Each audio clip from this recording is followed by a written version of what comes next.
প্রধানমন্ত্রীর তথ্য উপদেষ্টা ডাক্তার জাহিদুর রহমানকে ভারতের ইমিগ্রেশন কর্তৃপক্ষের দিল্লিতে প্রবেশে বাধা দেওয়ার ঘটনা অনাকাঙ্ক্ষিত, দুঃখজনক বলে মন্তব্য করেছেন পররাষ্ট্রমন্ত্রী খলিলুর রহমান।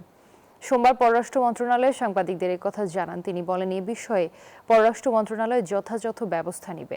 অনাকাঙ্ক্ষিত ঘটনার জন্য ভারতের ভারপ্রাপ্ত হাইকমিশনারকে তলব করেছে পররাষ্ট্র মন্ত্রণালয়। এই ঘটনায় তীব্র নিন্দা ও প্রতিবাদ জানিয়েছে ঢাকা।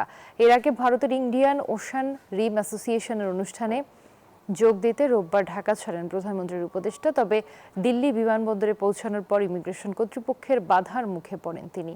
কোনো ব্যাখ্যা ছাড়াই 2.5 ঘন্টা বসিয়ে রাখার পর শেষ পর্যন্ত দিল্লিতে প্রবেশ না করেই তিনি ঢাকা ফিরে আসেন।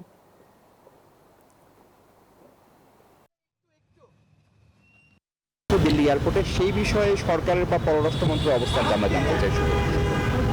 এটা একটা অনাকাঙ্ক্ষিত ঘটনা, আপনি যেটা বললেন দুঃখজনক বটে। এই বিষয়ে পররাষ্ট্র মন্ত্রণালয় যথোপযুক্ত ব্যবস্থা নিচ্ছে এবং আজকে দিন শেষে আমরা এই বিষয়ে আপনাদেরকে জানাবো।